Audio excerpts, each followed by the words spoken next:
تقدیر کیا ہے؟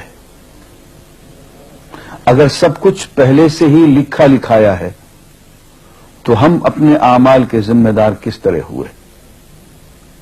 پھر اعمال کی جزا و سزا کیسی؟ پھر جنت و دوزخ کے کیا معنی؟ وضاحت فرمائیں۔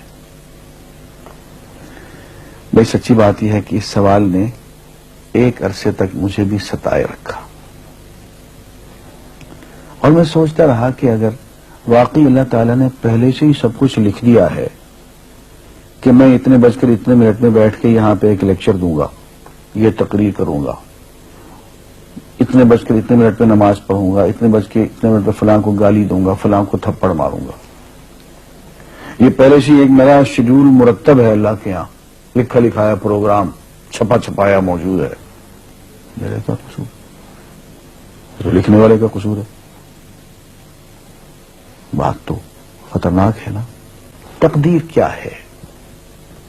عربی میں اس کے لیے ایک لفظ لکھا جاتا ہے دینی کتابوں میں، علم اللہ السابق، اللہ کا علم جو پہلے سے اسے حاصل ہے۔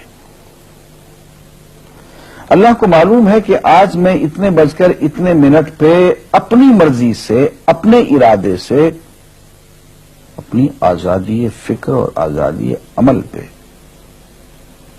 عمل سے کام لیتے ہوئے یہ کام کروں گا۔ اب بھائی کام تو میں اپنی مرضی سے کر رہا ہوں، اپنی آزادی سے، اپنے ارادے سے کر رہا ہوں، لیکن اتنی سی بات تو مانو کہ اللہ تعالیٰ علام الغیوب ہے، علیم بذات الصدور ہے۔ مجھے اپنے بارے میں پتہ نہیں ہے کہ کل 10:10 پہ میں کیا کروں گا، اس کو پتا ہے۔ مجھے اپنے بارے میں پتہ نہیں ہے کہ میں 10 سال کے بعد کہاں ہوں گا، کیا کر رہا ہوں گا، فلاں بج کے فلاں منٹ، اس کو پتا ہے۔ اس کو میرے آزادانہ، خود مختارانہ، فری ول کے ساتھ کیے ہوئے اعمال کا پتہ ہے کہ میں اپنی مرضی سے، اپنے فری ول کے ساتھ، اپنے ارادے سے اتنے بج کر اتنے منٹ پہ کیا کروں گا۔ یہ اس نے اپنے ہاں لکھ رکھا ہے، اس لیے کہ اس کو پوری کائنات کا نظام چلانا ہے۔ اس کا علم جو ہے وہ صحیح ہے، لیکن اس کا علم میرے ارادے سے نہیں ٹکراتا ہے۔ یہ بات میں ایک مثال سے سمجھاؤں گا۔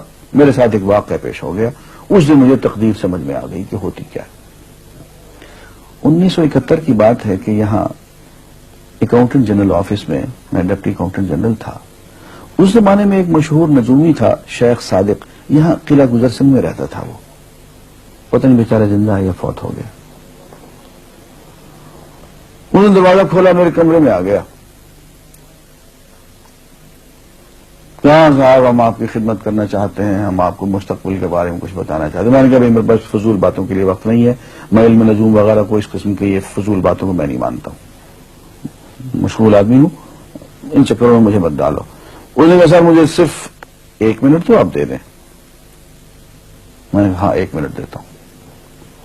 اس نے ایک بہت بڑا کاغذ میرے سامنے لکھا جس پہ 40 خانے بنے ہوئے تھے، 40 چیزوں کے نام لکھے ہوئے تھے،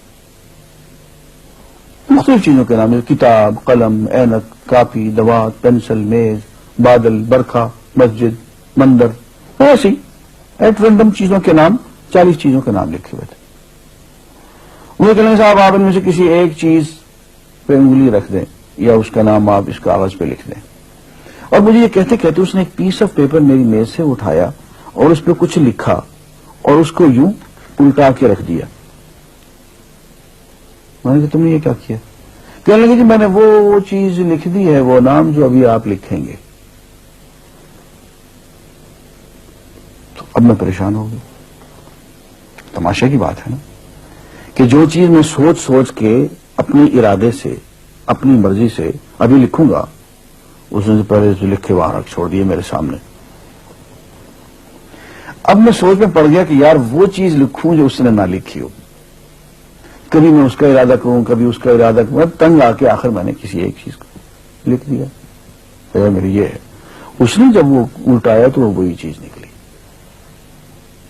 اب پتہ نہیں یہ کیا چکر تھا اس کا، خدا ہی جانے، کوئی اس کا علم ہوگا کوئی فن ہوگا، کوئی تک بازی ہوگی، تک بندی ہوگی کوئی.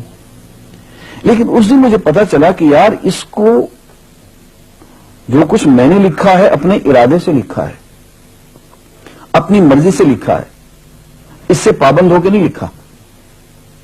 کبھی اس پہ انگلی لگاتا تھا، کبھی اس پہ آخر چن کے ایک لکھا میں نے. لیکن اس کمبخت کو پہلے سے پتا تھا کہ میں کیا لکھنے والا ہوں، اور اس نے پہلے سے وہاں لکھ کے رکھا ہوا تھا. میں نے کہا یار ایک محدود علم والا آدمی میرے آئندہ کے اعمال کو اپنے ہاں لکھ کے رکھ سکتا ہے. چن کے وہ عمل میں اپنی مرضی سے کر رہا ہوں، اپنے ارادے سے کر رہا ہوں، کوئی مجبوری نہیں ہے اس میں. لیکن وہ میری مرضی والا عمل، میرے اپنے ارادے سے کیا ہوا عمل، پوری آزادی کے ساتھ کیا ہوا عمل، اس نے پہلے سے اپنے یہاں لکھ کے رکھا ہوا. یار اگر یہ انسان کر سکتا ہے تو رحمان کیوں نہیں کر سکتا؟ اس نے میرے سارے اعمال جو میں آئندہ چل کے کرنے والا ہوں، وہ سارے کے سارے اعمال اس نے اپنے یہاں لکھ کے رکھے ہیں. اس کو انتظام کرنا ہے، میرے رزق کا انتظام بھی کرنا ہے، آگے میری زندگی، میری موت میں، میری قبر میں اکوموڈیشن کا پتہ نہیں کہاں کا میرے اس نے انتظامات کرنے ہیں. تو میرے بارے میں اس نے سارا کا ڈیٹا کلیکٹ کر کے رکھا ہوا ہے اپنی انفارمیشن کے لیے کہ یہ اپنی مرضی سے کیا کیا کچھ کرے گا. تو اس کے لکھے ہوئے ہونے سے میری مرضی ختم نہیں ہوتی، میری ذمہ داری ختم نہیں ہوتی، میرا ارادہ، میری فری ول ختم نہیں ہوتی. یہی وجہ ہے کہ ہم جو اعمال کرتے ہیں اس میں سے اللہ تعالیٰ اس کی کچھ ذمہ داری ہم پہ ضرور ہوتی ہے. کچھ کام اللہ تعالیٰ کا ایک نظام ہے، اس میں شاید ہماری ذمہ داری نہ ہو، وہاں جبر ہو. لیکن کچھ اعمال ایسے ہیں جن میں خالصتاً ہمیں آزادی حاصل ہے، ہمیں اختیار حاصل ہے، ہم ان کے ذمہ دار ہیں، ہمیں ان پہ جزا ملے گی، ہمیں ان پہ سزا ملے گی، اللہ تعالیٰ بچائے. اور جزا ملے گی تو جنت ہوگی، سزا ملے گی تو دوزخ ہوگی. لیکن آزادی عمل اور ارادہ ضرور ہے. یہ الگ بات ہے کہ اللہ تعالیٰ کو پہلے سے ہی معلوم ہے کہ ہم اپنے ارادے سے اور اپنی آزادی اور اپنی مرضی سے ہم آج اور کل اور پرسوں اور سال بھر کے بعد اور 10-20 سال کے بعد ہم کیا کیا کریں گے اس کے ہاں لکھا ہوا ہے. وَعِندَهُ عِلْمُ الْكِتَابِ، اس کے ہاں وہ سب کچھ لکھا ہوا ہے. لیکن ہم جو کرتے ہیں اپنے ارادے سے کرتے ہیں اور اس کے ذمہ دار ہیں. وآخر دعوانا الحمدللہ رب العالمین.